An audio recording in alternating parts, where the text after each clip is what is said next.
This is a radio broadcast addressed from the League of Nations on the global war effort against the Morgana threat, where we report the recent happenings amongst the major nations contributing to the defense of our united front. I am your speaker, Ammaraglio Maus, but you may refer to me as Commissar, or simply the Speaker, whichever you or your government prefers. February is here, and even with the eerie and ghastly phenomenon still occurring, the nations around the globe continue to put up the good fight, curtailing dastardly Morgana plans when and wherever they arise. The smaller nations, too, wish to join the fight against the Morgana, and have begun further collaborating with their larger neighbors, who in return develop plans specially suited for their needs. Though for some, those plans come with secrets, and possibly one-sided agreements. Before we begin, comes a brief announcement from us here at the League Station. The Naval War College did not provide this week's War Participation Report, so nations will be reported in the order said reports were provided to us, instead of their participation ranking.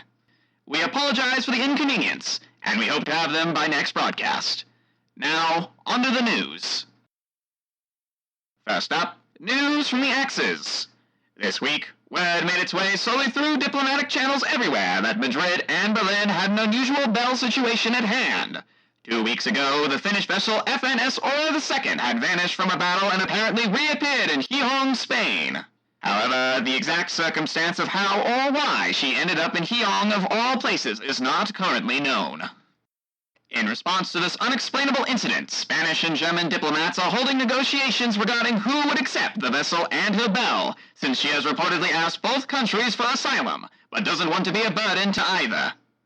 Sources say that negotiations are mostly favoring Spain, as if Germany were to accept FNS Aura II, it may jeopardize the alliance they have with the Soviets. On top of that, the Armada Española is stretched thin defending Spanish waters, and it's more than clear they need every ship they can get. Following that comes news from Italy, who are as busy as ever in their attempts to quell the Morgana threat in the Mediterranean. However, unlike in previous weeks, the Mediterranean was largely quiet for the Regia Marina, but this did not mean they weren't productive. Pen and paper was the order of the day instead of shells, as important administrative decisions were to be made by the Italian government and the Regia Marina. First of which is the war plan Taking Care, Greece, in which the Regia Marina announced a joint program with the Hellenic Navy to assist their neighbors in defending their islands against further Morgana incursions. With the Regia Marina fairly dominant in the region, and Greece still reeling from the attack on Athens, it was considered that they were in the direst need of assistance in Italy's local neighborhood, in comparison to others, such as Turkey. This, of course, wouldn't win them any friends in Ankara in the short term, and while the few Greek belles were certainly grateful for the assistance, some people were a bit worried about Yavuz and the Turkish Navy continuing to hold up without more direct support on their behalf, especially with Turkey recently getting the cold shoulder from the Soviet Union as well. With the Morgana starting to put more and more pressure on the Dardanelles, possibly to put heavier forces in the Black Sea to strike the Soviets in Crimea, or possibly just to lay waste to the Turkish heartland, it was becoming clear that the Turks were under quite some pressure as well.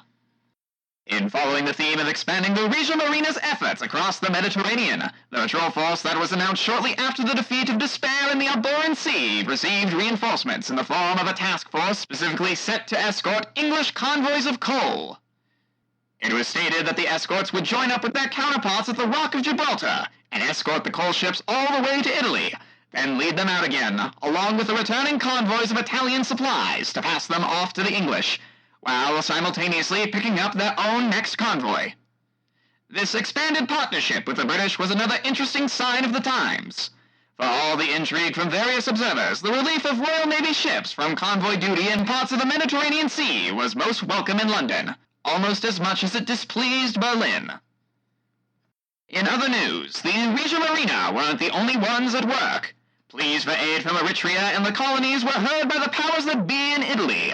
Espero, the Belle herself, sent a personal letter to the King, Mussolini, and both Houses of Parliament requesting to lead a relief force through the Suez Canal personally. To this, Mussolini responded with, quote, "The pleas of both the colonies and the Belle would not go unanswered," end quote. In the following hour, another task force was assembled and dispatched with all haste due to Espero pressing the issue. What exactly the best course of action would be once the area of operations was reached, however, would be decided while the force traversed the Suez Canal, sources say. With all this movement, however, the Regia Marina couldn't be everywhere, and soon reports came in of increased Morgana sightings around Sicily, and the start of what had the markings of a Morgana submarine campaign. Perhaps the killer of the steamer Orazio had moved east, sensing an opening in Italian patrol patterns as the Alboran Sea got too hot for normal commerce raiding operations. Or perhaps it was merely chance, or an unrelated Morgana battle group entirely. Still, other voices in the Regia Marina raised the question if the enemy in the deep might be a bit more human. Revenge for the Italian deal with the British, perhaps. While no one in the Regia Marina voiced the latter theory outside of closed doors, the fact that the possibility came up at all spoke leagues about the current Italian relationship with its supposed ally to the north. And the mood was not heightened when at the end of the week, the port of Marsala was wrecked by a supposed wine transport ship, which exploded mysteriously close to some supply ships bound for Libya the next day. This incident, however, had clear signs that sabotage had her hand in it. Following that comes news from France, who continue preparations for the likely invasion from their German neighbors. While tensions still ride high, France is keen on securing progress wherever they can. Despite the newly formulated partnership with the United Kingdom, PC Bruno was adamant on boosting Mischief's efforts to improve and accelerate the construction of Jean Bart. Reports state that initial tests were promising, especially in contrast with Richelieu. The attempt had started to make improvements on the design and make the construction faster, so that Jean Bart might even catch up to Richelieu in terms of completion. It was further stated that, quote, even if these ships might not be decisive in stopping any looming invasion of France, they were desperately needed to keep the supply routes from the colonies open and to keep Morgana attacks off the back of the Army de Terre, end quote. Regardless of how effective it would be, getting the new ship out of dry dock was in any case more important than making people comfortable around Morgana tech. That will likely come with time. Meanwhile, 1 week has officially passed since the 5 French destroyers sent to investigate claims of paranoia near East Africa have disappeared, and now the French government had to make an official statement on why some won't be receiving letters from their loved ones anymore. To say it went poorly would be an understatement.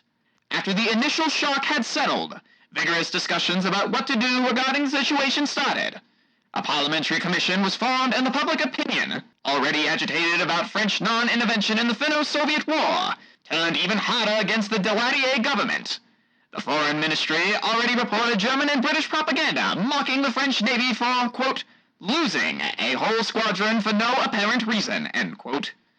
Not to mention Italy's successive victories against several high-profile Morgana relatively close to home. The outrage and frustration could be felt everywhere, and Mischief stirred the pot, since she insisted she could not let this disgrace of a beloved France go uncommented. To save his government, Daladier quickly followed the advice of La Tête de la Marine and ordered a task force to be sent after the Morgana paranoia. A fast squadron was assembled under the leadership of the cruiser MN Suffren, and by the end of the week 4 barrels and 4 mundane vessels were assembled and sent to either find the lost ships or avenge them to restore French pride. The problem now arises that no one had reportedly cited paranoia anywhere near East Africa. This further raised the question by some asking, what if literally all was lost already? After that comes news from the Empire of Japan, who continue to prepare for the next stage of operations against the Morgana threat, all the while playing a careful balancing act between internal powers. Following the tremendous Japanese victory in the Strait of Tartary, certain parties within the Imperial Japanese Navy and the Japanese government noticed the diminished state the Soviets had been left in. A plan was floated to potentially press this advantage and settle the matter of control over the Sakhalin Island once and for all. But it was quickly and decisively put down from multiple directions, including pressure from the Kami of the fleet and their captains, who did not want to rattle their tenuous working relationship with the Soviets, or dishonor the victory they had just shared in with the lowest form of politics. While internal matters were being dealt with, the Naval Ministry was still hard at work with operational concerns. With the chains in the north cut, fire driven off, and the matter of delusion seemingly in hand for the time being, the Second Fleet was dispatched to make a survey of the wider Pacific. Japan's Pacific base at Truk Lagoon, and numerous small communities had not been actively heard from since the start of the war, when the Imperial Japanese Navy was recalled to defend the home islands. Many captains agreed it was now time to break that silence. It was hoped that Truk Lagoon, in particular, could be reoccupied and provide further staging for anti-Morgana operations. Only time would tell the outcome. Time, too, would tell if weakening the Second Fleet by detaching ships for the Pacific Patrol would leave Formosa and the South China Seas more at risk from Morgana incursion. While there was still plenty of Japanese ships in the region, especially with the China Area Fleet and elements of the First Fleet moving to continue operations to destroy Delusion's influence in the region once and for all, something could slip through the web, and there might not be enough forces available to counterattack immediately if something does. Turning back to internal affairs, the Japanese Ministry of the Interior's Shrine Office brought a proposal to the Naval Ministry, in that the kami of the fleet should receive the proper attendance which their divine personages deserved. It was proposed that fully trained priests and miko would go aboard Japanese warships to see to the needs of the kami, and join the Navy's existing Buddhist chaplains in seeing to the spiritual needs of the crews aboard those ships. In the end, the Navy Ministry accepted, though some of the details of the plan would need to be worked out in the future. Following that comes news from the United States of America, who have been attempting to mobilize the industry over the last month in order to better combat the Morgana threat, though face obstacles and backlash as isolationist and interventionist ideals clash both publicly and internally. This week started with a close 17-16 vote regarding a bill to formally recognize the Pledge of Allegiance. While such a proposal has been rejected in years past, the recent tragedy of the USS Constitution, not far from the Capitol, along with persistent rumors of communist involvement, has helped invigorate the effort in recent weeks. Along with that, the House Select Committee on Coastal Phenomenon, or HSCCP for short, continues to debate the appropriate response against the unprecedented Morgana threat. Many of the hardliners for mobilization seek to authorize the Defense Production Board to streamline the process of allocating national defense funds to War and Navy departments and alleviate an already overwhelmed White House staff. This effort, however, was not received unanimously. Many are still reluctant to yield personal control to any form of governmental body, and more so in possibly funding a military force to fight abroad. For now, war production will remain handled contract by contract, and the future prospects of a defense production board remain uncertain with such a divided populace. What can be said is that without a national entity to unite the public against, the United States will never truly fight for a common cause. Some may say the Morgana will be such an entity. However, many are still reluctant on simply forgiving or forgetting the actions of other world powers just for the sake of fighting a new and very unknown threat.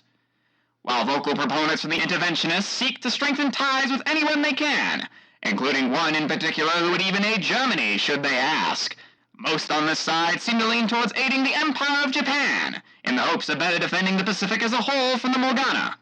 In contrast, impassioned isolationists refuse to aid foreign powers based purely on their previous and current actions, such as Japan against China or Germany's invasion of Poland, while some solely refuse out of their personal principles alone. The majority, however, simply want to keep America out of foreign wars while protecting their own shores. This divide is especially felt within the United States Navy. Sources say a heated argument took place between captains regarding a possible war plan to grant unfettered cash and carry to the Imperial Japanese Navy. It was initially reported by the Admiralty that the war plan had been passed, though it was later found to have been an error after a swift recount, with the plan only receiving 49% support. Many interventionists were rather irate, suspecting possible foul play, though with no evidence to speak of, many held their tongues to prevent possibly damaging the movement's or their own reputation. But still worse was yet to come for those in the United States. Turmoil on the production front. The steelmaker company U.S. Steel has sued the United States directly over the no-bid contract the White House signed with Bethlehem Steel on February 1st, wherein they were given the exclusive rights to produce unfinished naval rifles for the United States Naval Gun Factory by utilizing funds dispersed by Congress just last week to complete the Norfolk Defense Zone. U.S. Steel states this deal is an abuse of power by the executive branch and further demands an injunction to prevent any appropriations under the new contract until a full bid process can be conducted, or an identical contract is offered to competitors of Bethlehem Steel. Bethlehem Steel states the unusual nature of the order is smaller than their ordinary ones, and insists if the contract is split it will no longer be a sustainable business decision. The United States Navy Department supported Bethlehem Steel by stating the nation required more rifles due to the rising Morgana threat, and that all sides need more rifles than the naval gun factory could produce alone. Legal experts are expecting the required injunction to be granted, given the congressional legislation providing the funds did not explicitly authorize no-bid contracts, nor directing funds to a particular contractor. Behind closed doors, the deal sparked furious debate amongst rival military departments yet again, as there were only so many resources and rifles to go around, and with the funding coming from the Army's project, the Navy would now likely have no rifles for the foreseeable future. The Navy Department was reassured by Bethlehem Steel that their expected rifles would only be delayed rather than canceled by the sudden demand for arms by the War Department to outfit Norfolk. They further stated they estimate within 6 months they could double rifle production in collaboration with the naval gun factory if deals panned out. While not the outcome they had hoped for, this compromise placated the Navy, for now. Luckily, not all is bad on the production front, as General Motors announced on February 1st the completion of a contract with the United States War and Navy Departments for a wide array of materials for use in building defenses along the coast of the United States and her possessions. Such production shall include much expanded plans for Allison aircraft engines and other parts, as well as potential collaboration with plane manufacturers for complete airframes under license. To further that, General Motors Electromotive Corporation also announced in the following day the opening of a federally secured line of credit, permitting the purchase of the new EMD-FT diesel-electric locomotive by U.S. railroads at zero interest, with the agreement of prioritizing the transport of materials deemed necessary for national defense. The new engines won't be available until later this year, however, will be far more efficient over previous locomotives, enabling heavier, longer loads to be pulled in faster manner overall. This announcement is the latest appropriation of infrastructure monies released by Congress in October of 1939, all in response to the new Morgana threat. Other major expenditures include federally secured bonds to extend two-way track on the Atchison, Topeka, and Santa Fe line between Los Angeles and Chicago. The federal government is also leveraging generous guaranteed long-term contracts to incentivize improvements on other transcontinental lines. Advocates for the spending argue the overarching importance of reducing dependence on coastal shipping of products and raw materials between distant American destinations. Critics, especially water shipping firms, claim this is a dangerous expansion of federal power and influence into the economy, further hampering a free market still reeling from Depression-era regulations. In other news, the Ford Motor Company continued negotiations with the White House for what could be a massive contract specifically with the War Department. Henry Ford, famously suspicious of U.S. interventionism and involvement in foreign wars, stated, quote, "The current threat against American shores by demons and communists must be countered with the greatest force. This is a time for national unity and for the industrial might of the American nation to be brought to bear to ensure there are no more Bell Harbors. American industry stands eager to provide the tools for the United States Army to protect American cities and the American people. Likewise, we look forward to working with the United States Navy once they accept their supreme duty to defend our coast and adequately protect shipping along U.S. shores which power the manufacturing might of this nation." End quote. Lastly, but most concerning, I've heard rumors that USS Maryland suffered from a loss of control due to some sort of ailment, likely from the Morgana chunk embedded in her hull. Maryland, the Belle herself, apparently fell to the floor of the bridge and began convulsing in a violent manner, while the ship itself came to life of its own accord. The rudder shifted wildly back and forth, and the engine's output fluctuated drastically. Worse so, two of her 3-inch AA guns began firing all on their own, while simultaneously a single torpedo launched from a port side launcher. If the rumors are to be believed, this happened sometime on February 2nd, just after transiting the Panama Canal while en route to Norfolk, and lasted some 10-odd minutes. From what I've heard, no one was lost in the incident, but one destroyer suffered light damage from 3-inch gunfire. Since then, it's said that both Maryland and her Belle have recovered from the incident, but both are expected to remain in Norfolk for further tests and evaluations. I've also heard unconfirmed rumors that, upon hearing of the incident with Maryland, scientists from the French Marine Nationale have requested to do a joint study on Maryland's condition at the Norfolk facility. While the rumor doesn't state why they requested, I can only assume this was related to their own Jean Bart project, which is being aided by the Morgana mischief. Luckily for me, a few U.S. captains happened to be in the Mediterranean on INPF business, and I was able to inquire about the incident. Upon asking, they looked a bit shocked and fell rather silent, while I received a less than friendly glance from the other. Suffice to say, they refused to elaborate on any possible details and promptly left. I guess the answers will only be found with time. After that comes news from our comrades in the north, the Soviet Union. With their eastern flank relatively secure, despite a lack of units, the Soviets are taking this time to refocus their efforts back on neglected theaters, along with providing reinforcements to the Pacific Fleet, of course. But first, we have some news from the home front, which comes from a newspaper article published by the official paper of the Communist Party, Pravda, who were generous enough to allow us to use their article, which I will be reading for you all here on air. February 1st, 1940, Leningrad, USSR.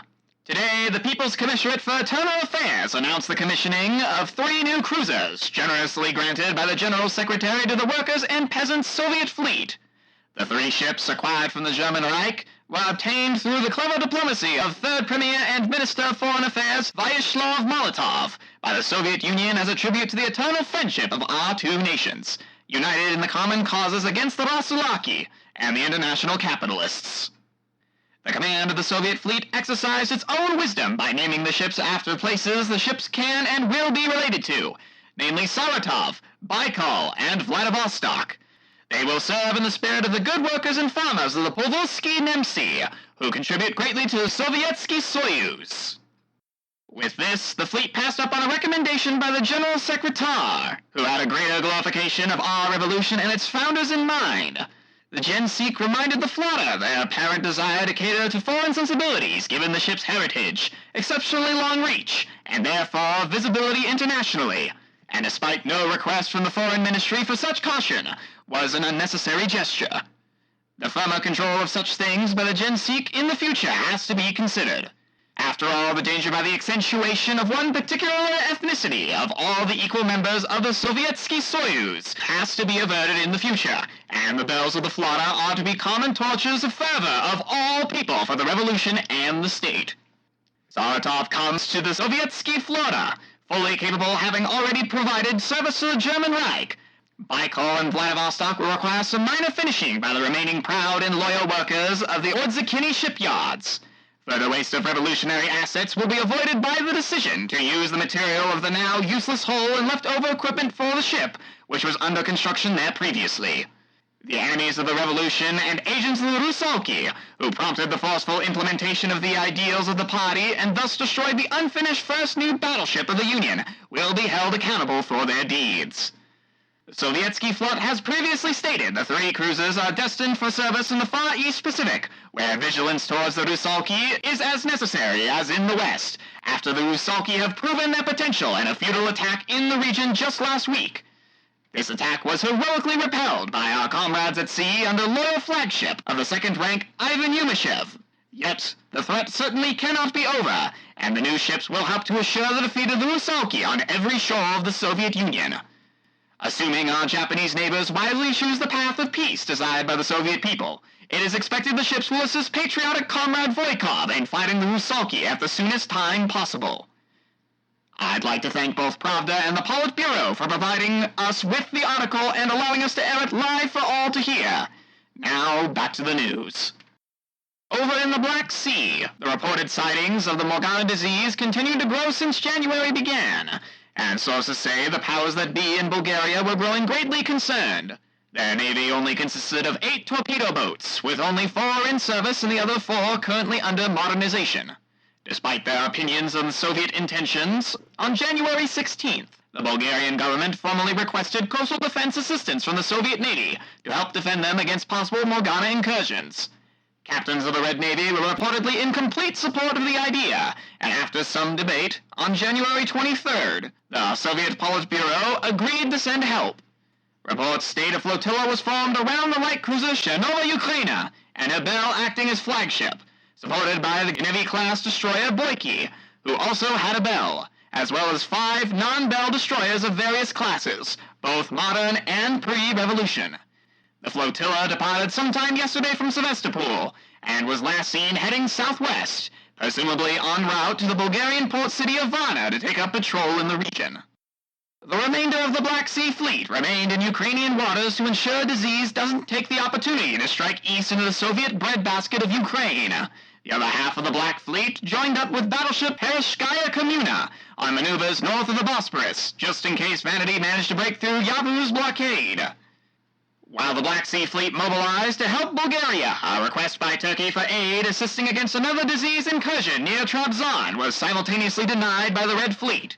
The Soviets explained that the priorities of ensuring the Ukrainian and Crimean coasts was pivotal, and preparing to fight Vanity in the vital strait presenting the only entrance or egress from the Black Sea took precedence.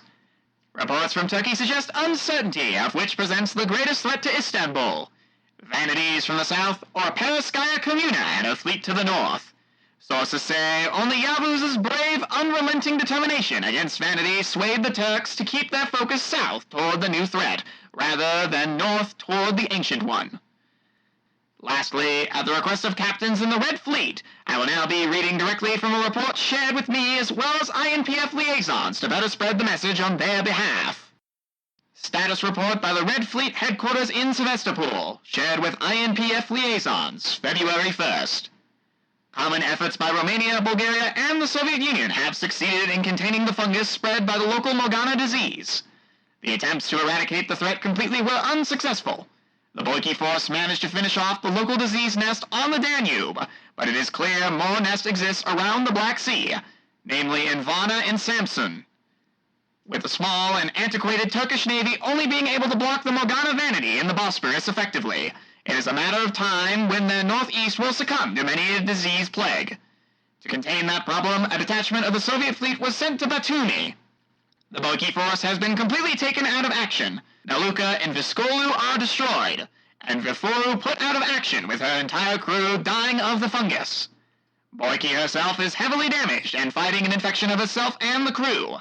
Until the situation in the surrounding area has been cleared of the fungus, the quarantine has to be upheld, and Boyki cannot be allowed to leave it for necessary repairs. Samples of the fungus were collected by German researchers. End of report. It seems that while the initial threat was taken care of, if another infestation arises again, the Soviets might soon be in over their heads. If you were to ask me, this is a problem that needs to be solved with the utmost haste, lest we see all of the Balkans, Southwest Europe, and the Middle East succumb to the diseased waters. With that comes news from the United Kingdom, who has been rather quiet about their motivations and plans come February. Many of their public statements have been brief and inconcise, with the Royal Navy also following suit. Perhaps they found something concerning and are attempting to prevent panic to the public while it's resolved. Or perhaps this is a telling sign of possibly sinister intentions to come. First up on the docket comes from Pembroke VII, who received orders to ignore whatever military operations would be conducted by Allied and friendly forces in the region. Dr. Vane had promised stunning results if she was to be left alone, and her report for this week was full of hope and promises. Sadly, much of Dr. Vane's report is redacted and not fully available to the public, let alone anyone outside of British military channels. The Admiralty are very tight-lipped about it. Not even my friends in the SIS would say a thing about it. So for now, we shall wait and see the results that are brought forth. More urgently back home, the Royal Admiralty, under its First Lord Winston Churchill, came together for an emergency meeting over a rather precarious situation occurring in Norway. However, besides that fact, nothing else was disclosed to the public about the meeting. I've heard unconfirmed reports from one of my contacts that the reason behind their secrecy is because they're gathering an invasion force for Plan R4, a proposed invasion of Norway to prevent its ports from falling into German hands. This is quite worrying if true, and something I and the whole of the League heavily advise against. Such action is rather harsh and unprecedented, considering not just in weeks prior, Norway leased its ports officially to the INPF, guaranteeing them as neutral ports. My best guess as to this intervention is that Germany's efforts to cultivate the National Samling Party, led by Vidkun Quisling, is subtly creating a power imbalance that might tip the scales of Norway's neutrality in favor of Germany. Though perhaps the thought of neutral ports usable by Germany simply doesn't sit well with the War Cabinet or the Admiralty. What sits weirdly with me, however, is word in private Kriegsmarine channels that said Kriegsmarine captains are not only complacent with these plans, but support them. Perhaps they're hoping for a propaganda victory from this, or perhaps they're hoping that the British invasion would convince Sweden to join the Axis. Or it could simply be another part of internal power struggles in which the Kriegsmarine hopes this might weaken their opposition in Berlin. I can't say for sure, but I guess such a complicated situation requires a complicated solution. Lastly, the Royal Admiralty, furthermore, decided to allocate additional resources to the Suez Canal, since it proved to be much more vital than the Atlantic convoys, which were almost indefensible due to a combined Morgana and U-boat threat.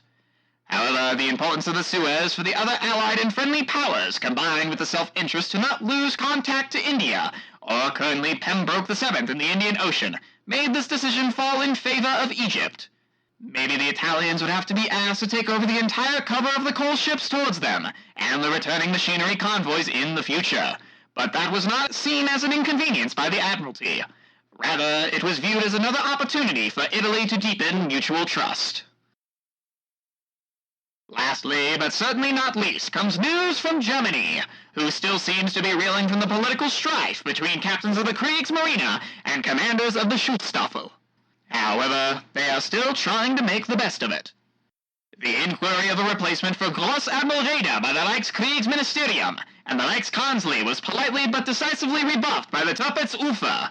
The Oberkommando der Marine backed its boss as very capable for the kind of warfare forced upon the Kriegsmarine by the Morgana, or Nixon as they're locally known, and outright refused to respond with a short list of suitable replacement candidates when asked.